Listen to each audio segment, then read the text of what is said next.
I am Rebecca Chen, 28 years old, and last Christmas my father slid a handwritten invoice across the mahogany dining table right between the glazed ham and my grandmother's famous sweet potato casserole. The paper was folded in half with "Outstanding balance, Rebecca Chen," written in his precise accounting handwriting on the outside.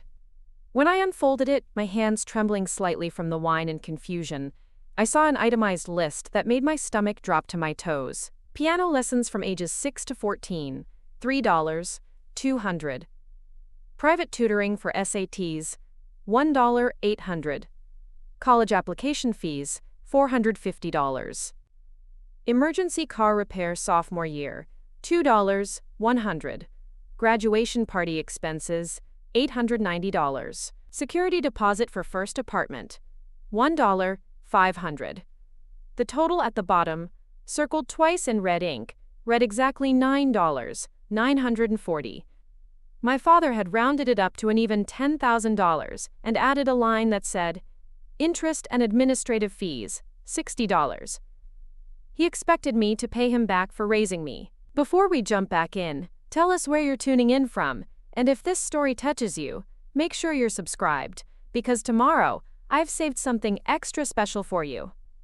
The silence that followed was deafening. My mother sat frozen with her fork halfway to her mouth, a piece of green bean casserole balanced precariously on the tines. My younger sister Madison, home from her senior year at Duke University, stared at the paper in my hands like it might spontaneously combust. Even my grandmother, who had been regaling us with stories about her new neighbor's questionable lawn gnome collection, fell quiet and adjusted her reading glasses to get a better look at what had just transpired. My father, Richard Chen, cleared his throat and straightened his tie despite the fact that we were eating dinner at home on Christmas Day. He was a man who wore business attire to family barbecues and brought a briefcase to parent-teacher conferences, so perhaps I should not have been surprised that he would treat our family relationship like a corporate transaction. But I was surprised. I was shocked, hurt, and completely unprepared for the conversation that was about to unfold. "Dad," I finally managed, my voice barely above a whisper. "What is this exactly?" I held up the paper, hoping that perhaps this was some kind of elaborate joke, though my father had never been known for his sense of humor. His idea of comedy was pointing out mathematical errors in restaurant bills or chuckling at tax preparation software commercials. He adjusted his glasses and looked at me with the same expression he used when explaining quarterly reports to his accounting firm's junior staff. "It's exactly what it appears to be, Rebecca. A comprehensive accounting of the financial investments your mother and I made in your upbringing and early adulthood. Now that you're established in your career and earning a substantial income, we believe it's appropriate for you to begin repaying these expenses." The words hit me like physical blows. Financial investments. Repaying these expenses. As though my childhood had been some kind of business loan that was now coming due with interest. I looked around the table at my family members, searching for any sign that someone else found this as absurd as I did. My mother was studying her plate intensely, as though the pattern on our Christmas china held the secrets of the universe. Madison caught my eye and shrugged slightly, a gesture that somehow managed to convey both sympathy and her own bewilderment. "These are normal parenting expenses," I said, trying to keep my voice steady. "Piano lessons and college application fees are things parents typically pay for their children." The word "typically" felt inadequate. In what universe was a parent supposed to charge their child for the privilege of being raised?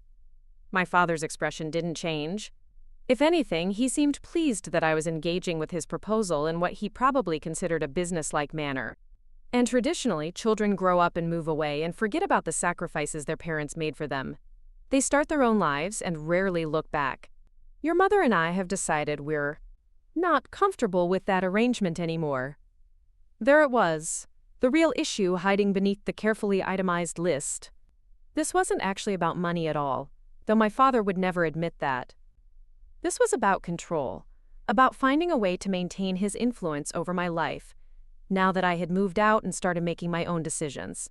The $10,000 was just his way of putting a price tag on my independence. I had graduated from Northwestern University 3 years earlier with a degree in marketing and had been working at a digital advertising agency in Chicago ever since. Last year, I had finally saved enough money to move out of my cramped studio apartment and into a beautiful one-bedroom place in Lincoln Park. I had been so proud of that apartment, with its exposed brick walls and the tiny balcony that overlooked a tree-lined street.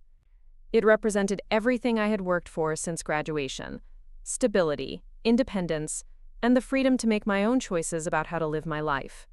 But apparently, my father saw my success as an opportunity, rather than something to celebrate.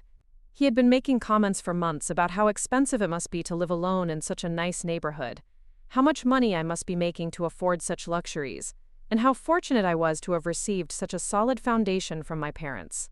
At the time, I had interpreted these comments as awkward attempts at conversation, or perhaps mild concern for my financial well-being. Now I realized they had been reconnaissance missions, gathering intelligence for this moment. Looking back, I can see other signs that I missed or chose to ignore. There was the way he had started asking detailed questions about my salary and benefits package, claiming he was proud of my success and wanted to understand my career trajectory. There were the comments about how expensive my Christmas gifts had been over the years, followed by jokes about how I should be buying gifts for them now that I was the one with the steady paycheck.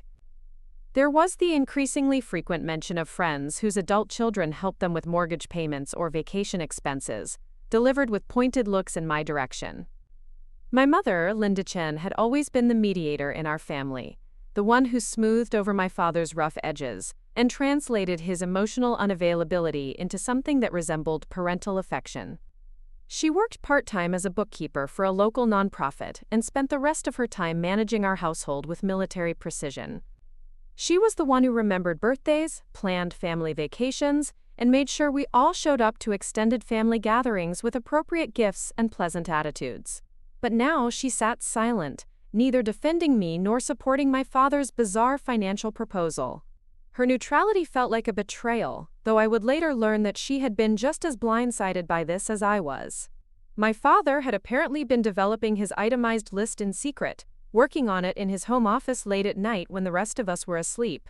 She had known he was frustrated about something related to money and our family dynamics, but she had not known the extent of his feelings or his plan to address them in such a dramatic fashion. Madison, my sister, was only 21 and still very much dependent on our parents for tuition, housing, and spending money. She had always been the easier child, the one who followed rules without question and never challenged our father's authority. Where I had pushed boundaries and insisted on making my own mistakes, she had colored within the lines and earned consistent approval. Watching her face as she processed what was happening, I could see her calculating whether this precedent would apply to her as well once she graduated and started working. The silence stretched on until my grandmother, Rebecca Chen, set down her water glass with enough force to make the ice cubes clink dramatically. At 78 years old, she was the only person in our family who had never been intimidated by my father's intensity. She had Preparing and narrating this story took us a lot of time. So if you are enjoying it, subscribe to our channel. It means a lot to us. Now, back to the story. Raised him during much more difficult financial circumstances than any of us had ever known, working 2 jobs after my grandfather died when my father was still in high school. She had opinions about child rearing that were informed by actual hardship rather than theoretical business principles. "Richard," she said, her voice carrying the particular blend of disappointment and authority that only grandmothers can master, "have you lost your mind completely?" The question was delivered in the same tone she might use to ask if he wanted more gravy, but there was steel underneath the pleasantness. My father's composure flickered for just a moment. Even at 54 years old, he was still his mother's son, and her disapproval carried weight that few other opinions could match. But he recovered quickly and straightened his shoulders. "Mom, this is between Rebecca and us. It's a family financial matter that doesn't concern you." "Everything about this family concerns me," she replied firmly. "And charging your own daughter for piano lessons is the most ridiculous thing I've heard since your cousin Steve tried to claim his pet snake as a business expense on his taxes." She turned to look at me directly. "Rebecca, honey, you don't owe your parents a penny for the privilege of being their child. That's not how families work." Her words provided the validation I needed to find my voice again. I looked down at the itemized list, studying each line item more carefully. Some of the expenses were legitimate things my parents had paid for, though many of them seemed inflated. The piano lessons, for example, had been through the community center and cost significantly less than the amount listed. The SAT tutoring had been provided by my high school math teacher for a fraction of what was claimed. But beyond the questionable arithmetic, there were deeper problems with the entire premise. "Dad," I said, folding the paper and setting it down next to my plate, "I don't understand how you can put a price tag on parenting. You chose to have children. You chose to provide these things for us because that's what parents do. I didn't sign a contract agreeing to pay you back someday." My voice was getting stronger as I spoke, fueled by a combination of anger and disbelief that was burning away my initial shock. He leaned forward slightly, his hands clasped in front of him in what I recognized as his negotiation posture. "And we chose to raise you to be responsible adults who understand the value of money and hard work. Part of that education involves understanding that everything has a cost, including the opportunities we provided for you. Think of it as a character-building exercise." The phrase character-building exercise made my jaw clench involuntarily. It was the same justification he had used for countless other unpleasant experiences throughout my childhood. When he had made me walk 2 miles home from school because I had forgotten my lunch money, it was a character-building exercise. When he had refused to help me buy a car in high school, insisting that I save every penny from my part-time job at the ice cream shop, it was a character-building exercise. When he had declined to contribute any money toward my college expenses beyond what was absolutely required, despite having a healthy savings account, it was a character-building exercise. I had internalized many of his lessons about financial responsibility, often to my own detriment. While my friends in college were studying abroad or joining unpaid internships that could have advanced their careers, I was working 20 hours a week at campus bookstore to pay for textbooks and meal plans. While they were networking at social events or participating in extracurricular activities that interested them, I was calculating whether I could afford to go out for pizza or should eat ramen noodles again instead. This relentless focus on financial independence had served me well in some ways. I had graduated without student loans, landed a good job quickly, and learned to manage money effectively. But it had also created a distance between my parents and me that I was only beginning to understand. Every achievement felt diminished by the knowledge that I had received minimal support along the way. Every milestone was accompanied by an undercurrent of resentment that I couldn't quite shake. And now, just when I thought I had finally reached a place of genuine independence, my father was presenting me with a bill for my own childhood. The message was clear. Even my earliest memories came with a cost, and he expected compensation for every piano recital, every homework session, every birthday party he had attended. It was a level of transactional thinking that felt fundamentally incompatible with what I had always believed family relationships should be. My mother finally spoke, her voice barely audible above the Christmas music that was still playing softly in the background. "Maybe we should discuss this later, when everyone has had time to think about it more carefully." It was a typical response from her, an attempt to diffuse tension without actually addressing the underlying issue. She had spent years perfecting the art of postponing difficult conversations until they eventually faded away or resolved themselves through time and avoidance. But I was not interested in postponing this conversation or pretending that it might resolve itself. This was not the kind of problem that would disappear if we all just agreed to ignore it long enough. My father had made his position clear, and I needed to respond with equal clarity. The alternative was to accept the premise that my childhood had been a loan rather than a gift, and that my current relationship with my parents was contingent on my willingness to pay interest on their investment in my upbringing. "No," I said, surprising myself with the firmness in my voice. "We're going to discuss this right now, while everyone is here to witness it." I picked up the itemized list again and studied it more carefully, this time looking for patterns and inconsistencies that I could use to challenge my father's accounting.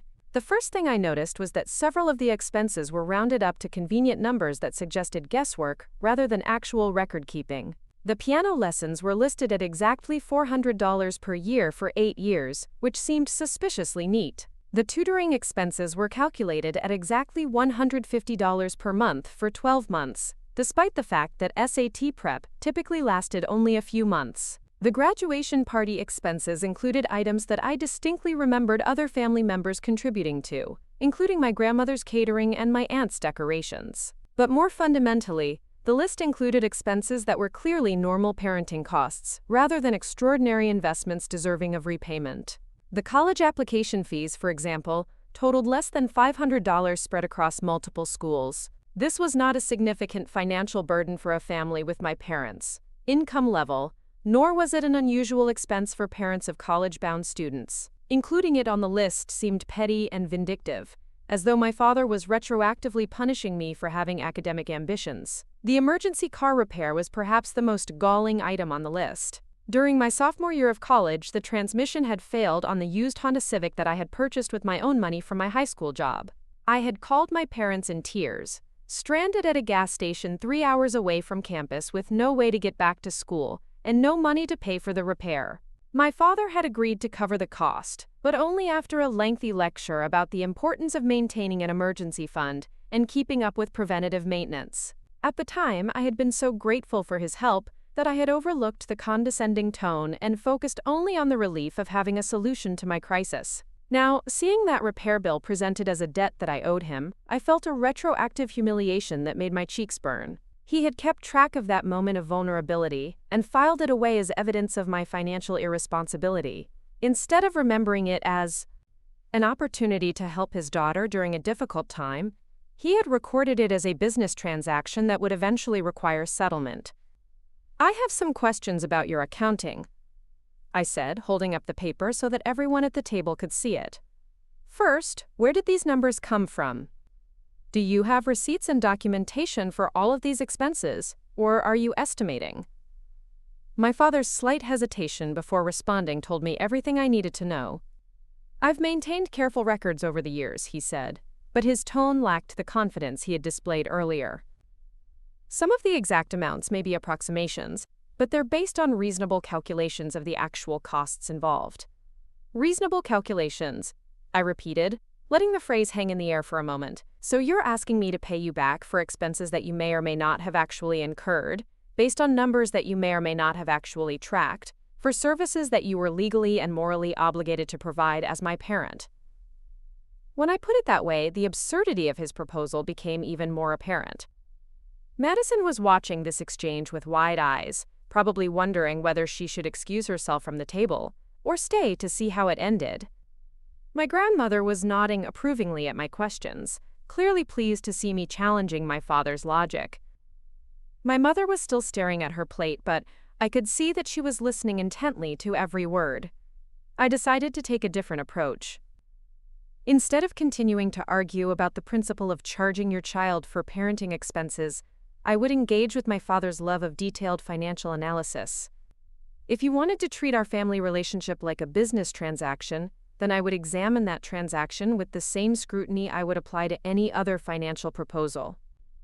"Actually, Dad, I think your analysis is incomplete," I said, setting the paper down and reaching for my purse.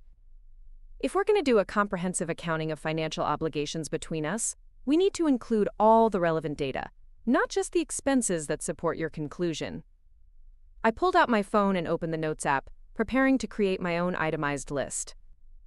The shift in my approach caught him off guard. He had expected me to either comply with his demands or storm out of the room in anger. He had not expected me to treat his proposal as a legitimate business proposition that merited detailed review and counter-analysis.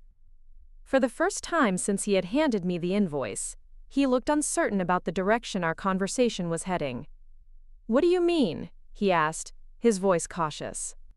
I smiled sweetly, the same expression I used with difficult clients at work when I was about to present data that contradicted their assumptions. "Well, if we're calculating the financial value of our parent-child relationship, we need to account for all the services I've provided over the years as well. This is a two-way transaction after all." I began typing on my phone, creating categories for my own invoice. Babysitting services for Madison, summers 2010 through 2015, approximately 20 hours per week at minimum wage rates. I looked up at Madison, who was trying unsuccessfully to hide a smile behind her napkin. "That's about $12,000, not counting overtime or holiday rates." My father's expression was beginning to shift from confidence to concern.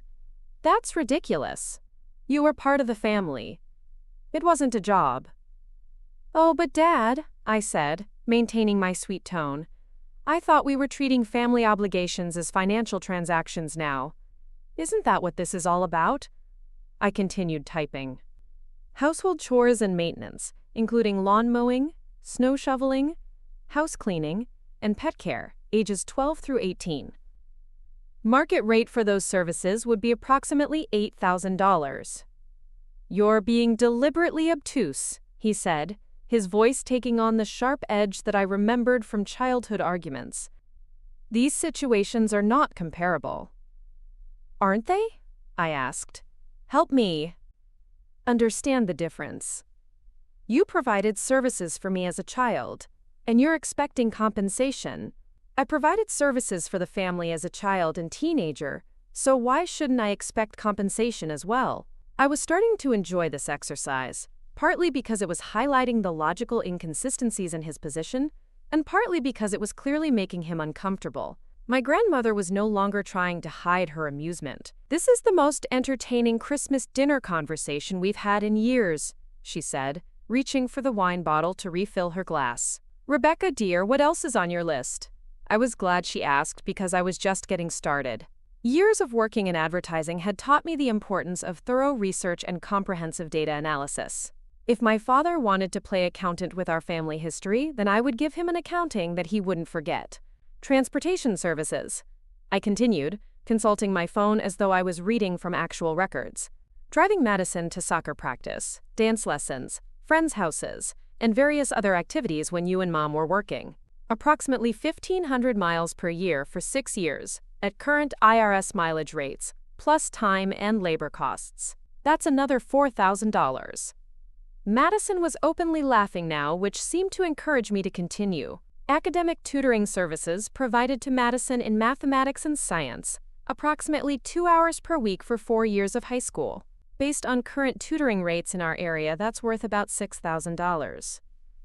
This is getting out of hand, my mother said, finally finding her voice. But she didn't sound angry. She sounded more resigned than anything else, as though she had known that my father's scheme was likely to backfire but had been powerless to prevent it. Is it? I asked, turning to look at her directly. Mom, you've been quiet through all of this. What do you think about Dad's invoice? Do you agree that I should pay you back for my childhood expenses? It felt important to get her position on record, partly because she had always been the more reasonable parent, and partly because I suspected that she had not been fully consulted about this plan. She glanced nervously at my father before responding. I think there may have been some miscommunication about what we were hoping to accomplish here, she said carefully. Perhaps we should take some time to think about this more thoroughly. But I was not interested in letting anyone off the hook that easily. The conversation had already gone too far for polite deflection and strategic postponement. My father had opened a door that could not be easily closed, and I intended to walk through it completely before deciding whether I wanted to continue having a relationship with parents who viewed my childhood as a financial investment. No, Mom, I don't think there was any miscommunication, I said firmly. Dad was very clear about what he wants. He handed me an itemized invoice for $10,000 and expects me to pay it. The only question now is whether we're going to treat this as a serious business proposition or acknowledge that it's an inappropriate way to handle family relationships. My father had been growing increasingly agitated as I had detailed my own invoice, and now he reached his breaking point. Enough, he said, his voice loud enough to make everyone at the table jump slightly. You're missing the point entirely.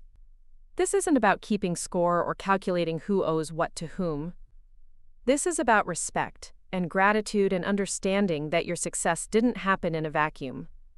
There it was. The real issue, finally out in the open.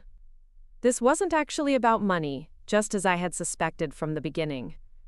This was about my father's need to feel appreciated and acknowledged for his role in my achievements. The itemized list was just his clumsy, emotionally tone-deaf way of demanding the recognition he felt he deserved, but had never learned how to ask for directly. I felt a sudden wave of sadness wash over me, replacing the anger and indignation that had been driving my responses. Looking at my father across the Christmas dinner table, I could see the hurt and frustration behind his rigid accounting proposal.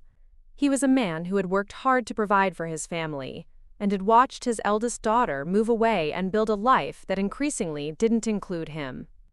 Rather than simply telling me that he missed me, or that he was proud of my accomplishments, he had created a financial transaction that would force me to acknowledge his contributions to my success. It was a heartbreaking and infuriating approach to family communication, but it was also deeply characteristic of the man who had raised me. Throughout my childhood, he had struggled to express emotional needs directly, instead channeling them through lessons about money management, responsibility, and preparation for the harsh realities of adult life. Love, in his worldview, was demonstrated through practical support rather than affection or verbal affirmation. And now that I no longer needed his practical support, he was searching for new ways to maintain our connection. Understanding his motivation didn't make his methods any more acceptable, but it did help me formulate a response that might actually lead to a productive conversation rather than a permanent rift in our relationship. I set down my phone and looked around the table at my family, all of whom were watching me with varying degrees of anxiety and anticipation. "Dad," I said, my voice gentler than it had been throughout our entire exchange. "If this is really about respect and gratitude, then let's talk about that. But presenting me with an invoice is not the way to have that conversation. It makes me feel like you see our relationship as a business transaction, and that's not how I want to think about my family." The room fell silent again, but this time the silence felt different. Less charged, more contemplative.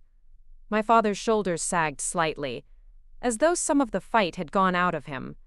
For a moment I thought he might actually acknowledge that his approach had been misguided, and we could begin to have the real conversation that was hiding underneath all the financial calculations. But then he straightened up again, and his expression hardened back into its familiar mask of stubborn determination.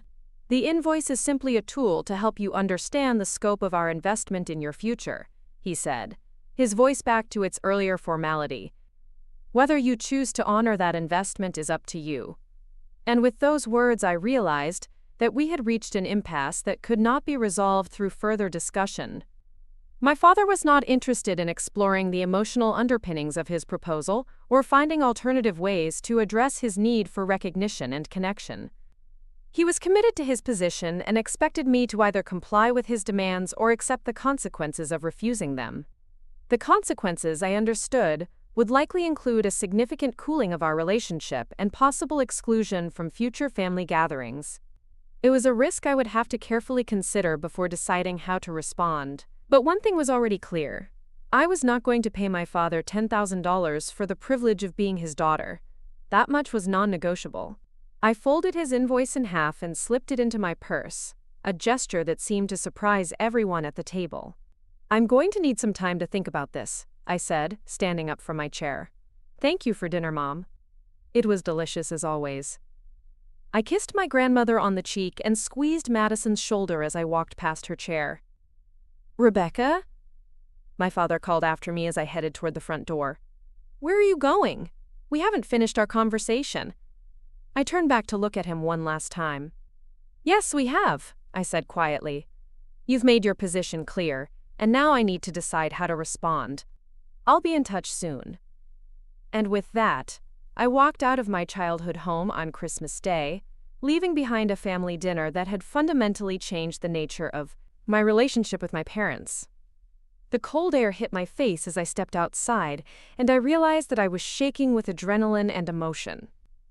Everything felt different now, as though I was seeing my family dynamics clearly for the first time in my adult life. I sat in my car for several minutes before starting the engine, staring at the house where I had grown up and trying to process what had just happened.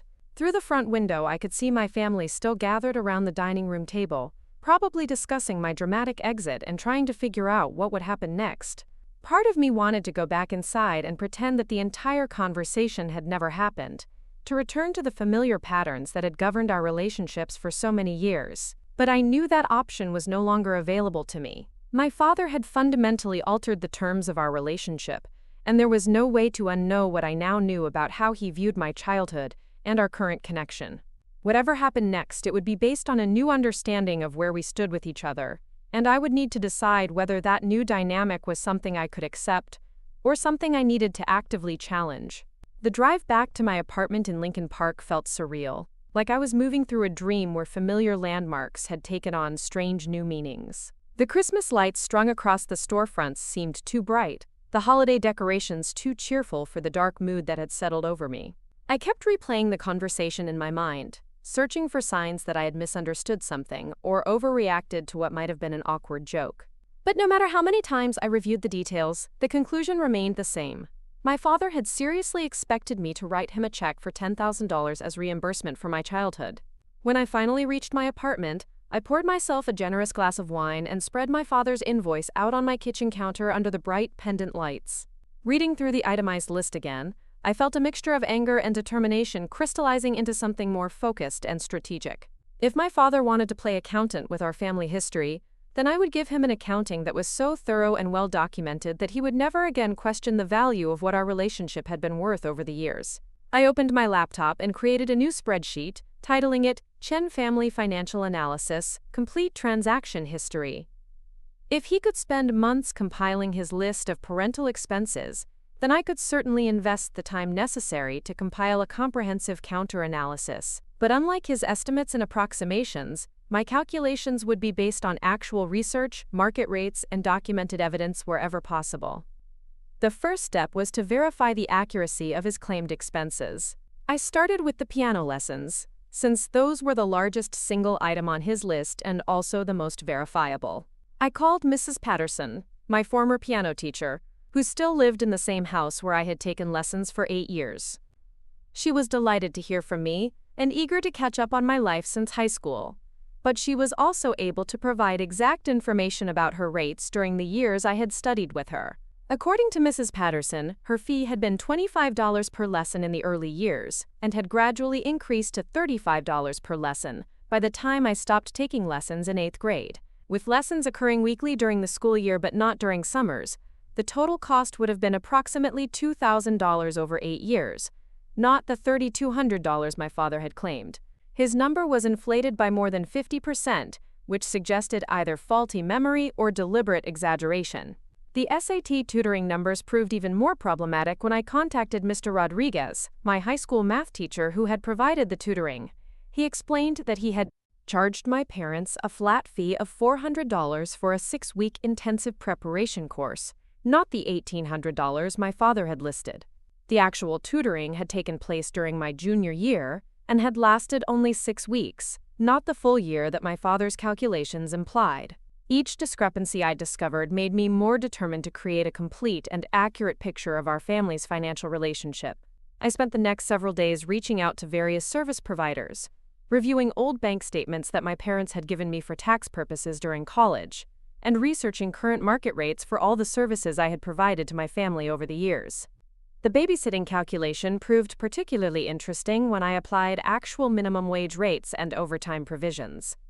During the summers when I was in high school, I had essentially worked as a full-time childcare provider for Madison while my parents were at work. Between regular hours, evening activities, and weekend responsibilities, I had been providing nearly 40 hours per week of childcare services for 12 weeks each summer. At the minimum wage rates that had been in effect during those years, plus overtime pay for hours exceeding 40 per week, my services had been worth significantly more than I had initially calculated.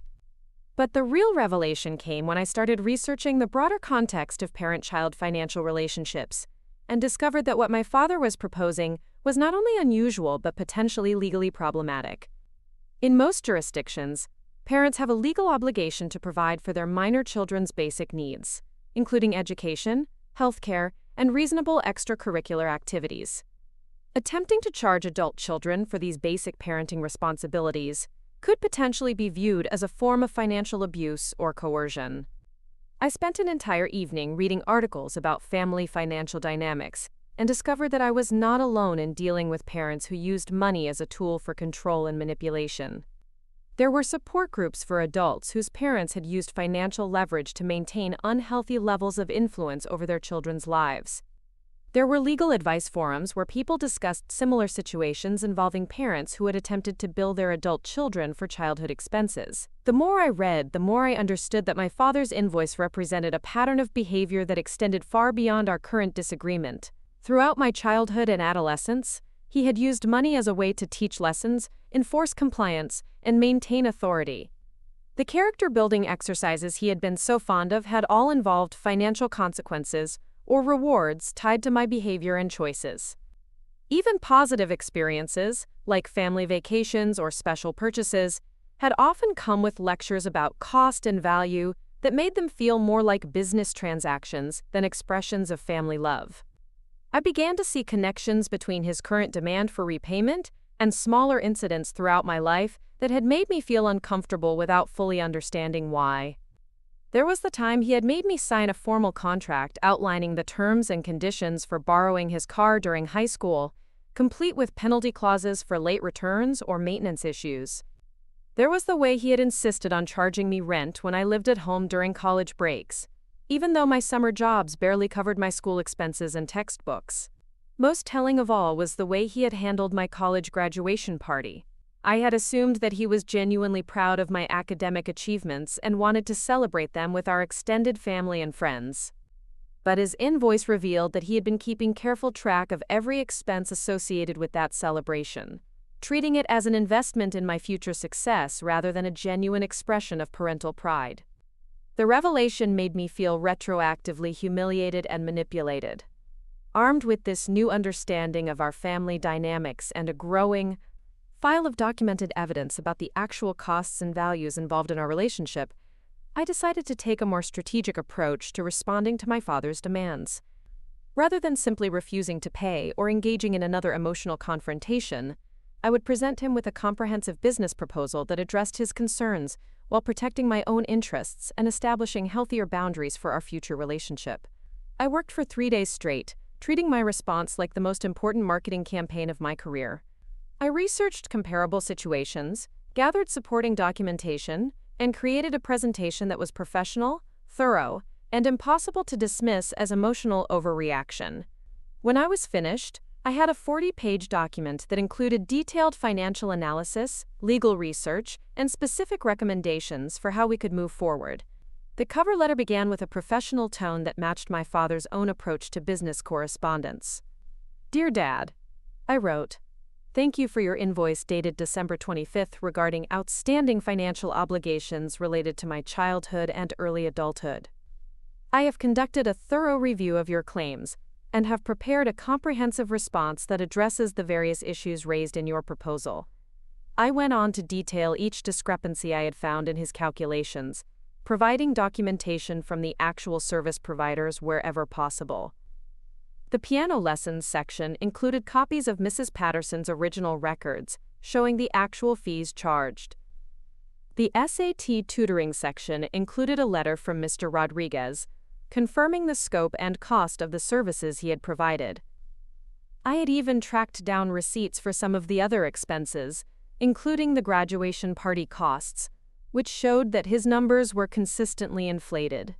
But the real heart of my response was the section titled Counter Analysis: Services Provided by Rebecca Chen to Chen Family, 1995 to 2018. Using the same itemized format that my father had employed, I listed every service I had provided to my family over the years, along with market rate calculations for each category of work. The numbers were substantial, and unlike my father's estimates, they were based on actual research and documentation.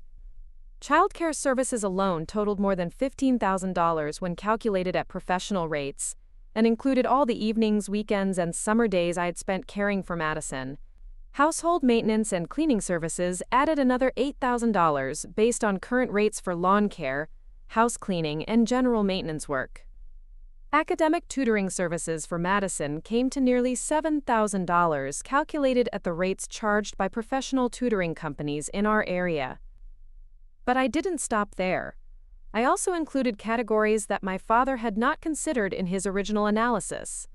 Transportation services, including not just the rides I had provided to Madison, but also errands I had run for my parents, and trips I had made to help with family obligations. Pet care services during family vacations and business trips. Holiday preparation assistance, including decorating, cooking, and event planning for family gatherings. Administrative support for my father's business, including filing, data entry, and customer service work I had done during high school. When I totaled everything up, the value of services I had provided to my family exceeded $28,000. Even after subtracting my father's claimed expenses, which I had corrected to reflect actual rather than inflated costs, the balance sheet showed that my family owed me more than $15,000. The final section of my response outlined 3 options for resolving our financial disagreement. Option 1 was mutual forgiveness of all claimed debts, with an acknowledgement that family relationships should not be governed by business accounting principles. Option 2 was full payment of all documented obligations, with my family writing me a check for the $15,000 balance. Option 3 was a formal mediation process, involving a neutral third party who could help us work through the underlying relationship issues that had led to this conflict. I printed the entire document on high-quality paper and bound it in a professional presentation folder, the same kind I used for important client proposals at work. I also created a digital version that I could email to my father, along with all the supporting documentation I had gathered. The whole package looked impressive and authoritative, like something that might be presented in a corporate boardroom rather than a family dispute. Before sending it, I shared the document with my grandmother, who had become my most trusted advisor throughout this process. She read through the entire thing carefully, asking questions about some of the calculations and nodding approvingly at others. When she finished, she set it down on her kitchen table and looked at me with a mixture of pride and concern. "This is very thorough, dear," she said, "and you've certainly proven your point about the absurdity of your father's approach. But I'm worried about what happens after you send this. Are you prepared for the possibility that he might not respond the way you're hoping?" Her question made me pause and consider whether I was ready for whatever consequences might follow from escalating our conflict to this level. I had been so focused on proving that I was right and my father was wrong that I hadn't fully considered what victory might look like or cost. If my goal was to maintain some kind of relationship with my parents, then humiliating my father with a superior business analysis might not be the most effective strategy. But if my goal was to establish clear boundaries and refuse to be manipulated by financial coercion, then a strong response was probably necessary regardless of the short-term consequences. "I think I'm prepared," I told my grandmother, though I wasn't entirely sure that was true. "I can't let him think that this kind of manipulation is acceptable. If I pay him the $10,000 or just ignore his invoice, I'll be setting a precedent that he can use money to control my behavior whenever he doesn't like the choices I'm making. I need to make it clear that our relationship has to be based on mutual respect, not financial leverage." She nodded slowly, understanding the larger principles at stake, even if she worried about the immediate fallout. "Your grandfather and I never had much money," she said, "but we always made sure your father understood that love wasn't something that had to be earned or paid for. I'm not sure where he got the idea that family relationships should work like business partnerships, but I hope this helps him remember what's really important." That evening, I sent my father an email with the complete response attached, along with a brief note explaining that I had taken his proposal seriously and had prepared a thorough analysis of our family's financial relationship. I asked him to review the materials carefully and let me know which of the 3 resolution options he preferred to pursue. Then I closed my laptop and tried to distract myself with other activities while waiting for his response. The waiting was almost worse than the original confrontation had been. At least during our Christmas dinner argument, I had been able to respond immediately to his accusations and defend my position in real time. Now I was left to imagine how he might react to my detailed rebuttal, whether he would be angry or embarrassed or perhaps even impressed by the thoroughness of my research. I found myself checking my email obsessively, even though I knew it was unlikely that he would respond immediately to such a complex document. 2 days passed before I heard anything from my father, and when his response finally came, it was not what I had expected. Instead of a detailed reply to my analysis or a choice among the resolution options I had presented, I received a brief email that simply said, "We need to talk in person. Can you come to the house this weekend?" There was no acknowledgement of the work I had put into my response, no indication of whether he had even read through the entire document, just a terse request for another face-to-face meeting. I stared at the email for several minutes, trying to decode what it might mean. Was he planning to concede that his original invoice had been inappropriate? Was he preparing to escalate our conflict by bringing in additional family members or outside authorities? Was he genuinely interested in finding a resolution? Or was this just another attempt to reassert control over the situation by dictating the terms of our interaction? Part of me was tempted to insist that any further communication take place through email or written correspondence, where I could maintain better control over the conversation and ensure that important points didn't get lost in emotional reactions. But I also recognized that some conversations required the nuance and immediacy of face-to-face interaction, particularly when they involved complex family dynamics and deeply personal issues. After consulting with my grandmother and thinking through the various scenarios that might unfold, I decided to accept my father's invitation, but with specific conditions designed to protect my interests and ensure a productive discussion. I replied that I would come to the house on Saturday afternoon, but only if my mother and grandmother were also present to serve as witnesses and mediators.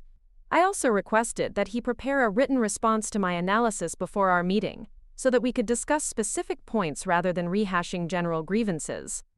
His agreement to these conditions surprised me and gave me hope that he might be approaching our meeting with more seriousness and openness than he had shown during our Christmas dinner confrontation. When Saturday afternoon arrived, I drove to my parents' house with a mixture of nervousness and determination, carrying printed copies of my analysis and a legal pad for taking notes during our discussion. The atmosphere in the house felt different from Christmas Day, less festive, but also less tense. My mother had prepared coffee and set out pastries from my favorite bakery, a gesture that seemed designed to signal her desire for reconciliation. My grandmother was already seated at the dining room table when I arrived, her own copy of my document open in front of her, with various sections highlighted and annotated. My father appeared a few minutes after I had settled in, carrying a manila folder that I assumed contained his written response to my analysis. He looked tired and somewhat subdued, lacking the confident authority he had displayed when presenting his original invoice. For the first time since our conflict had begun, I wondered whether he might be having second thoughts about the wisdom of his approach. "Thank you for coming," he said, taking a seat across from me at the table. "I've read through your document several times, and I think we need to have a serious discussion about where we go from here." His tone was more respectful than it had been during our previous conversations, which I took as a positive sign even though I remained cautious about his intentions. "I'm glad you took the time to review my analysis thoroughly," I replied. "I put a lot of work into making sure the information was accurate and complete. What are your thoughts about the discrepancies I found in your original calculations?" I wanted to start with the factual issues before moving on to the more emotional aspects of our disagreement. He opened his folder and pulled out several pages of handwritten notes, a gesture that suggested he had indeed given serious consideration to my response. "You're right about some of the numbers," he admitted, though his tone suggested that this concession was difficult for him to make. "I may have relied too heavily on estimates rather than actual records for some of the expenses, but I think you're missing the larger point about what I was trying to accomplish." There it was again, the suggestion that his invoice had been about something other than money, even though he had never clearly articulated what that larger point might be. I decided to address this ambiguity directly, rather than allowing him to continue hiding behind vague references to character building and life lessons. "Help me understand what the larger point is," I said, pulling out my legal pad to take notes. "Because from my perspective, you presented me with a bill for $10,000 and expected me to pay it. If that wasn't actually about money, then what was it about, and why did you choose to express it in financial terms?"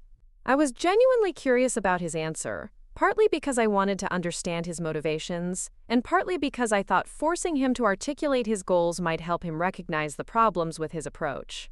My father looked uncomfortable with the directness of my question, but he seemed to recognize that he owed me a clear explanation after everything that had transpired. "I suppose I was trying to make you understand how much your mother and I invested in your success, both financially and emotionally.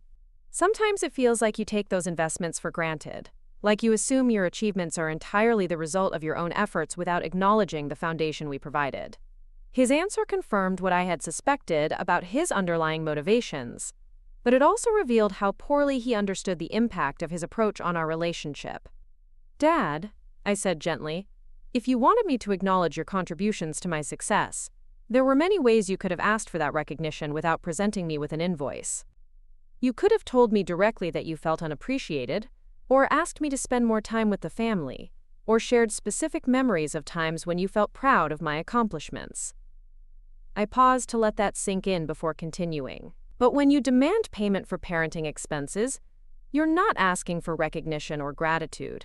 You're treating our relationship like a business transaction, and that makes me feel like your love and support were conditional rather than freely given. It makes me question whether you ever actually wanted to be my parent, or whether you saw me as an investment that needed to provide returns. The room fell silent as my father processed what I had said. I could see him struggling with the disconnect between his intentions and the impact of his actions, probably for the first time since this conflict had begun. My mother reached over and squeezed his hand, a gesture of support that also seemed to acknowledge the validity of my concerns. "I never thought about it that way," he said finally, his voice quieter than I had heard it throughout our entire disagreement. "I do love you, Rebecca, and I am proud of what you've accomplished. I suppose I just didn't know how to express those feelings in a way that didn't sound like I was taking credit for your success." The admission was more honest and vulnerable than anything he had shared with me in years, and it gave me hope that we might actually be able to work through our underlying issues. "That's exactly what I needed to hear," I told him, feeling some of the tension in my shoulders begin to relax. "And I do appreciate everything you and Mom did for me growing up. I know you made sacrifices and investments that helped me get where I am today. But I need you to understand that appreciation and gratitude can't be demanded or purchased. They have to be freely given, and they're much more likely to flourish in an atmosphere of mutual respect and emotional safety." My grandmother, who had been listening quietly to our exchange, decided this was a good moment to offer her own perspective. "Richard," she said, looking directly at my father, "when you were growing up, your father and I never expected you to pay us back for the clothes we bought you or the food we put on the table. We did those things because we loved you and because that's what parents do. The reward for good parenting isn't financial compensation. It's seeing your children grow up to be happy, successful adults who choose to maintain relationships with you because they enjoy your company." Her words seemed to resonate with my father in a way that my arguments had not, perhaps because they came from someone whose parenting he had always respected and admired. I could see him considering the implications of what she had said, comparing his approach to the way he had been raised, and recognizing the inconsistencies in his logic. "So what do we do now?" he asked, looking around the table at the three women who had been challenging his assumptions and forcing him to reconsider his position. "How do we move forward from here?" The question seemed genuine, as though he was actually interested in finding a solution rather than simply defending his original proposal. I had been thinking about this question throughout the week, as I had prepared for our meeting, and I had some specific ideas about how we might rebuild our relationship on a healthier foundation. "I think we start by agreeing that family relationships shouldn't be governed by financial accounting," I said. "We acknowledge that parents and children provide different kinds of value to each other over the years, but we don't try to calculate precise monetary amounts or create formal debt obligations." I pulled out a sheet of paper where I had outlined some potential ground rules for our future interactions. "I also think we need to establish better communication patterns so that feelings of appreciation or concern can be expressed directly rather than through financial manipulation. If you feel like I don't spend enough time with the family, you can ask me to visit more often. If you want me to acknowledge your contributions to my success, you can ask me to do that. But using money as a tool for control or manipulation is off the table from now on." My father nodded slowly as I spoke, and I could see him mentally adjusting his understanding of what our relationship could look like going forward. "That sounds reasonable," he said. "I suppose I owe you an apology for the way I handled this whole situation. The invoice was probably not the best way to communicate my feelings about our relationship. It wasn't a perfect apology, and the word probably suggested that he still had some reservations about admitting he had been completely wrong. But it was progress, and I decided to accept it as a starting point for rebuilding, rather than demanding a more complete acknowledgement of his mistakes. "I accept your apology," I said, "and I want you to know that I'm committed to working on our relationship and finding better ways to show my appreciation for everything you and Mom have done for me. But this has to be a two-way process. I need you to respect my independence and my right to make my own choices about how to live my life, even when those choices are different from what you might prefer." The rest of our conversation was more collaborative and constructive than any family discussion I could remember in years. We talked about specific ways to improve our communication, planned regular family activities that everyone could enjoy, and established some basic boundaries around financial discussions and decision-making. It wasn't a complete resolution of all our underlying issues, but it felt like a genuine fresh start, based on mutual respect rather than obligation or manipulation. When I left my parents' house that evening, I felt lighter and more optimistic about our family's future than I had since the entire conflict began. The invoice was officially withdrawn, my counter-analysis was accepted as proof that financial accounting had no place in family relationships, and we had established new patterns for interacting that respected everyone's autonomy while maintaining our connections to each other. Most importantly, I had learned that I was capable of standing up for myself against financial manipulation and emotional coercion, even when it came from people I loved and wanted to maintain relationships with. That knowledge would serve me well in future situations, both within my family and in other areas of my life where clear boundaries and assertive communication would be necessary for protecting my interests and well-being. The weeks following our family meeting brought a period of cautious optimism mixed with the inevitable awkwardness that comes with rebuilding damaged relationships. My father and I began exchanging emails about work and current events, carefully neutral topics that allowed us to practice communicating without the emotional landmines that had characterized our recent interactions.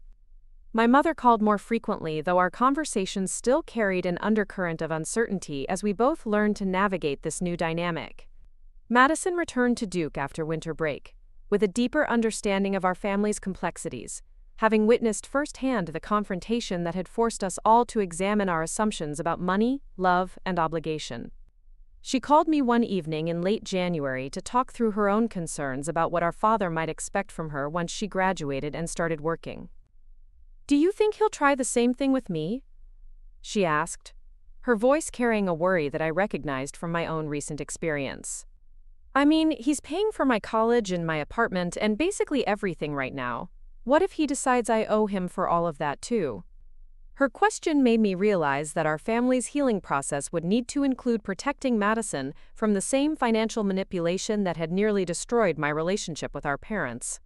"I don't think he will," I told her, though I wasn't entirely certain.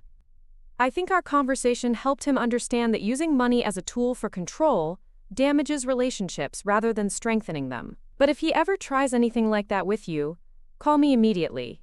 You don't have to handle it alone." The conversation with Madison also made me recognize that I had gained something valuable from this difficult experience beyond just resolving our immediate conflict. I had learned to identify financial manipulation tactics, research my positions thoroughly, and advocate for myself in situations where power dynamics were stacked against me.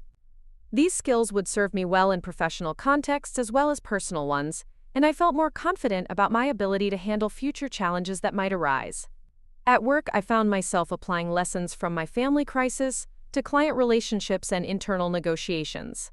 When a client tried to add significant scope to a project without adjusting the budget, I was able to present a detailed analysis of the additional costs and timeline implications, rather than simply accepting their demands. When my supervisor suggested that I take on extra responsibilities without a corresponding salary increase, I researched market rates for my expanded role and presented a compelling case for appropriate compensation. My colleagues began commenting on my increased assertiveness and professional confidence, though none of them knew about the family drama that had catalyzed this change. During performance reviews, my supervisor noted that I had become much more effective at managing client expectations and advocating for our agency's interests. The skills I had developed while defending myself against my father's invoice were translating into career advancement and professional recognition.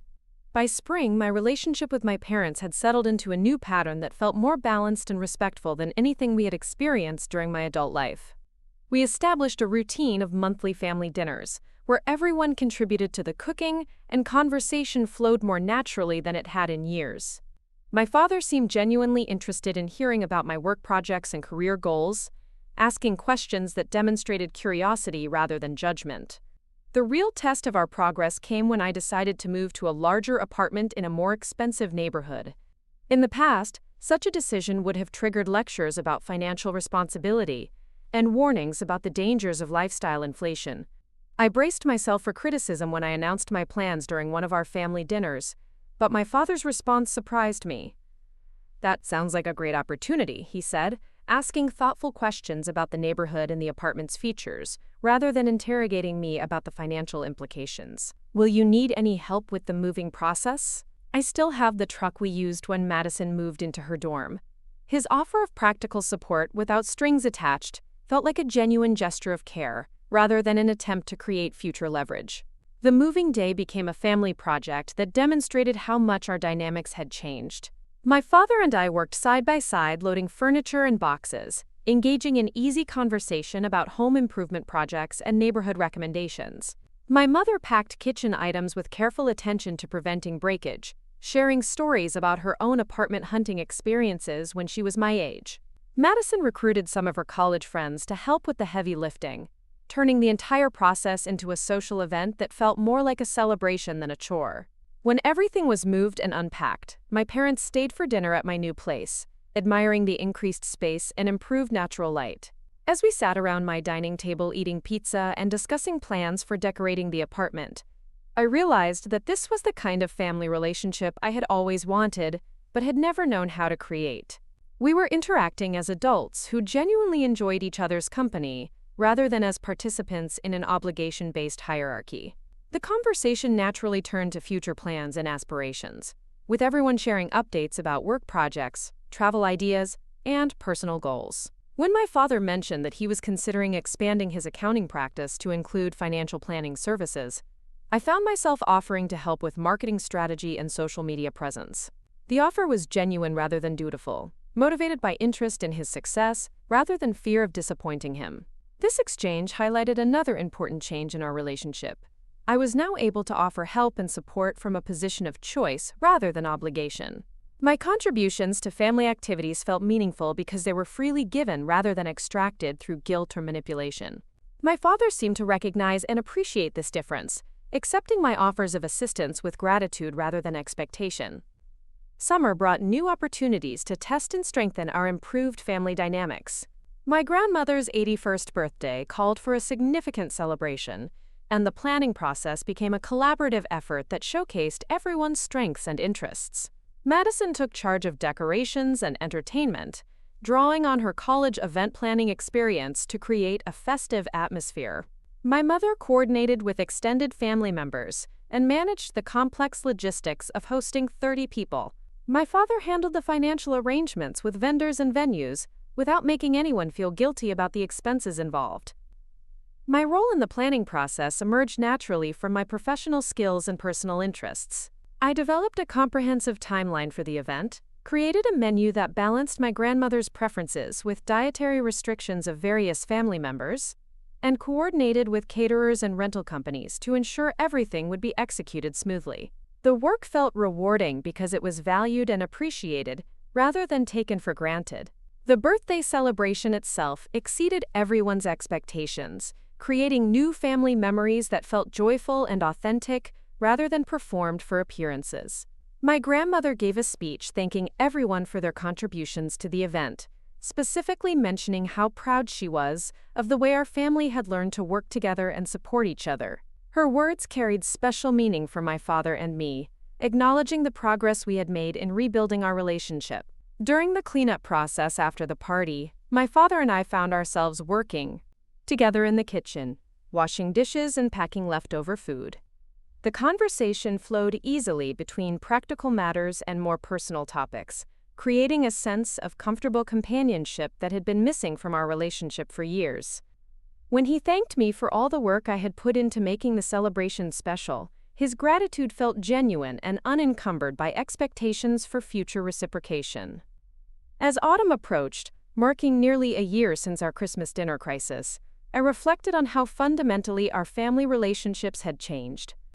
The invoice that had initially seemed like such a devastating attack on our connection had ultimately forced us to examine and improve patterns that had been limiting our ability to truly support and appreciate each other. We had learned to communicate more directly about needs and feelings, to respect each other's autonomy and choices, and to express love through actions that were freely chosen rather than obligated. The most significant change was in my own sense of confidence and self-worth within the family context.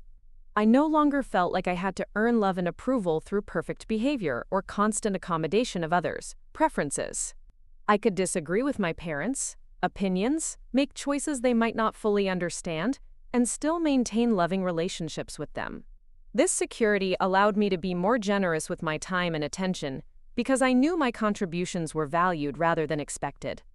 My father's approach to money and family relationships had also evolved significantly.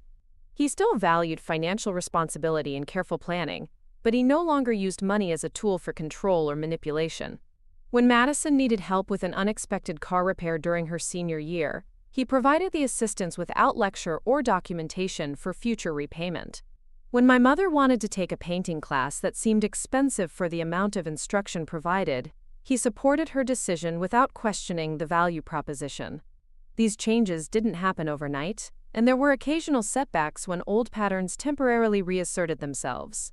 During one family dinner, my father began to offer unsolicited advice about my retirement savings strategy with the same authoritative tone he had used during my childhood.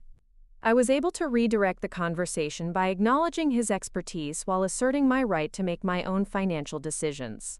He recognized the boundary and shifted to sharing information rather than giving directives. The key to maintaining our progress was ongoing communication about the lessons we had learned from our crisis. When situations arose that might have triggered old patterns of behavior, we had established ways to pause and reconsider our approaches. My mother became particularly skilled at recognizing when conversations were heading toward manipulation or control, and gently suggesting alternative ways to express concerns or offer support. As the holiday season approached again, I found myself looking forward to Christmas dinner for the first time in years. The anticipation was based on genuine excitement about spending time with my family rather than anxiety about potential conflicts or uncomfortable dynamics. We had proven to ourselves that we could navigate disagreements without damaging our relationships, and that we could express love and appreciation in healthy, sustainable ways. When Christmas Day arrived, the contrast with the previous year was striking. The atmosphere was relaxed and joyful, with conversation flowing naturally between lighthearted topics and more serious discussions about everyone's plans and aspirations. My father seemed genuinely interested in hearing about my work projects and travel plans, asking questions that demonstrated curiosity and support, rather than judgment or concern. The gift exchange felt particularly meaningful because everyone had put thought into choosing presents that reflected genuine knowledge of each other's interests and personalities. My father gave me a beautiful set of kitchen knives that he had researched carefully, knowing my interest in cooking and my appreciation for quality tools. His card included a note thanking me for teaching him the difference between obligation and choice in family relationships. After dinner, as we sat around the living room sharing stories and enjoying each other's company, my grandmother raised her glass in a toast. "To second chances," she said, looking around at all of us with obvious satisfaction. "And to a family that learned how to love each other better." Her words captured the essence of what we had accomplished over the past year, transforming a crisis into an opportunity for genuine growth and improved understanding. The invoice that had once seemed like such a threat to our family bond had ultimately become the catalyst for creating stronger, healthier relationships based on mutual respect and authentic communication.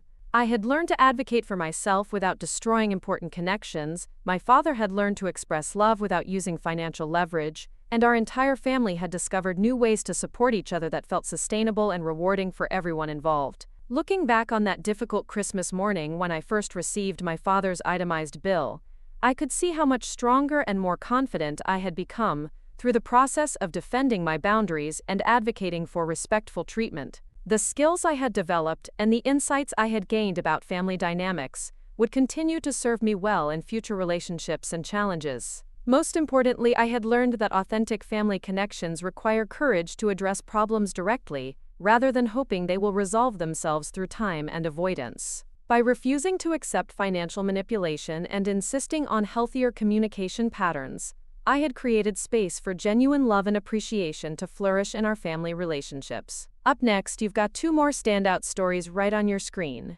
If this one hit the mark, you won't want to pass these up. Just click and check them out.